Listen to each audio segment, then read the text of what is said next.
ba naman yan? Bakit naman kasi ang layo-layo ng parking, Frida? Sakit-sakit na ng paa ko. Wala na ngang bakanting parking lot, Miss Venus. Saka huwag na nga kayo magreklamo. Buti nga na-google ko na meron pa tayong matitirhan dito. Kasi lahat ng hotel puno ngayon dahil magpapasko. Sige pa. Ipalanda ka mo pa. Sige na tayong dalawa lang ang bigo ngayong Pasko. At least dalawa tayo. Misery loves company. O, diba?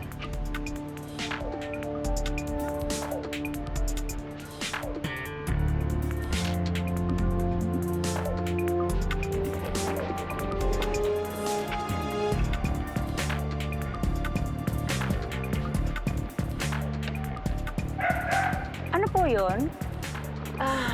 May available pa bang kwarto? Sandali lang.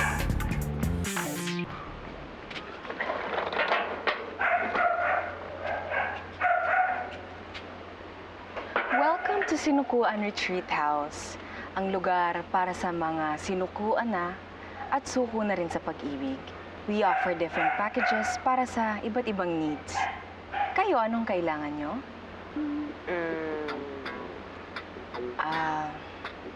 Base sa mga itsura nyo, heartbroken kayo? Mukhang kailangan nyo na rin mag-move on. Napaka-judgmental naman ni ate. Pwede ba papasukin mo na lang kami dahil pagod na kami? Sure. Sorry, pero no baggages allowed. Iwan lahat ng nakabibigat sa labas. Emmy? Come on. Ate, pakiingatan.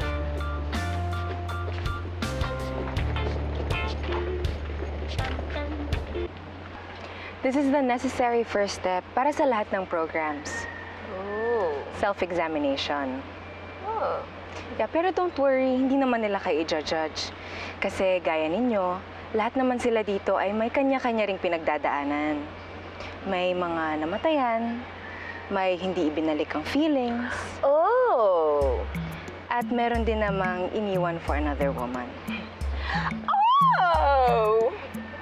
Well, later on, mag-iiba-iba rin naman yung mga activities nyo, depending on your programs. Pero kailangan nyo munang pagdaanan to. Dahil the first step to healing a broken heart is admitting that it really is broken. Okay? Halika. Hello, girls! Ayan, meron tayong mga bagong kasama today dito sa ating retreat house. Si Miss Frida at si Miss Clara.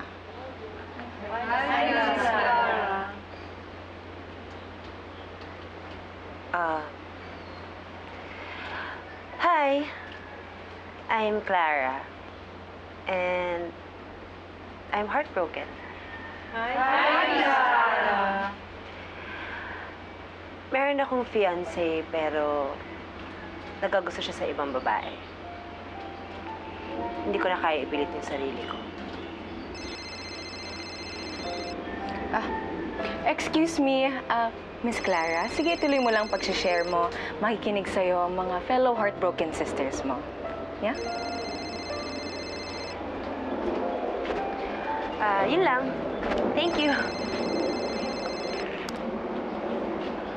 Hello? Oh, hello, Mary. Oh, kumusta raw dyan, sabi ni boss? We're doing very well. Maraming heartbroken ngayong Pasko. Pero they're all hoping na pagdating ng bagong taon, bagong buhay na rin sila. At lahat ng mga bad memories nila, mawawala na rin. Ako nang bahala dyan. Baka ang gusto nila, pati yung pangalan nila, makalimutan nila. Hindi lang niya Sige. alam na Bye. ako na lang yung kulang sa life niya. Pero malalaman din niya yon soon. Nice meeting you all.